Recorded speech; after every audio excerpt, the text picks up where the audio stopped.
బంగ్లాదేశ్లో మళ్లీ రాజకీయ సంక్షోభం రాజుకుంటోంది.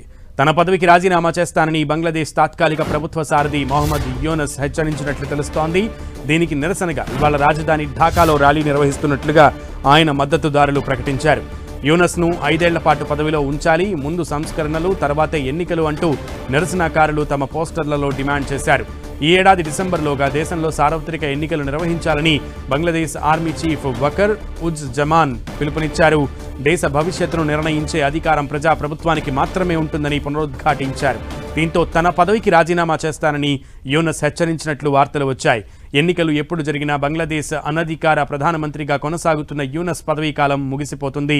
ప్రస్తుత పరిణామాల నేపథ్యంలో ఇవాళ యూనస్ మద్దతుదారులు ఆర్మీ కంటోన్మెంట్ వరకు ర్యాలీ నిర్వహించాలని నిర్ణయించారు. దీంతో ఈ ర్యాలీ ఎటువంటి హింసాత్మక ఘటనలకు దారితీస్తుందోనన్న ఆందోళన సర్వత్రా వ్యక్తమవుతోంది. ఆర్మీ చీఫ్కి వ్యతిరేకంగా మరో ఉద్యమాన్ని నిర్వహించాలన్న ఆలోచనతోనే యూనస్ రాజీనామా బెదిరింపులు చేస్తున్నట్లుగా రాజకీయ వర్గాల్లో చర్చ జరుగుతోంది.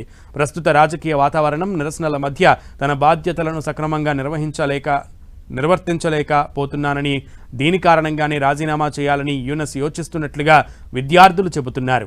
ఇక ఎన్సీపీకి సారథ్యం వహించేందుకు నహీద్ ఫిబ్రవరిలో యూనస్ కేబినెట్కి రాజీనామా చేశారు. 2 రోజుల క్రితం ప్రభుత్వ అతిథి గృహం జమునలో యూనస్తో ఆయన సమావేశమయ్యారు. అయితే నహీద్ను పదవిలో కొనసాగవలసిందిగా అభ్యర్థించారని సమావేశానికి హాజరైన మరో ఎన్సీపీ నాయకుడు తెలిపారు. అయితే అందుకు ఆయన సుముఖత వ్యక్తం చేయనట్లుగా తెలుస్తోంది. విద్యార్థులు ఇస్లామిస్టు మూకలను తన సొంత సైన్యంగా వాడుకుంటున్న యూనస్ ఎన్నికలు నిర్వహించకుండా అధికారంలో కొనసాగాలని ప్రయత్నిస్తున్నట్లుగా జోరుగా ఊహాగానాలు సాగుతున్నాయి.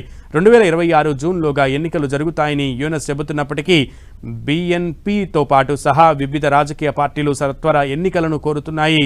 అయితే ఆర్మీ చీఫ్ జమాన్ మాత్రం యూనస్ సారథ్యంలోని మధ్యంతర ప్రభుత్వం డిసెంబర్లోగా ఎన్నికలు నిర్వహించాల్సిందేనని హెచ్చరికలు జారీ చేశారు. దీంతో ఆయనను పదవీచ్యుణ్ణి చేసేందుకు విద్యార్థులు, ఇస్లామిస్టు మూకలను యూనస్ వాడుకునే అవకాశం ఉందన్న అనుమానాలు కూడా బలంగా వినిపిస్తున్నాయి.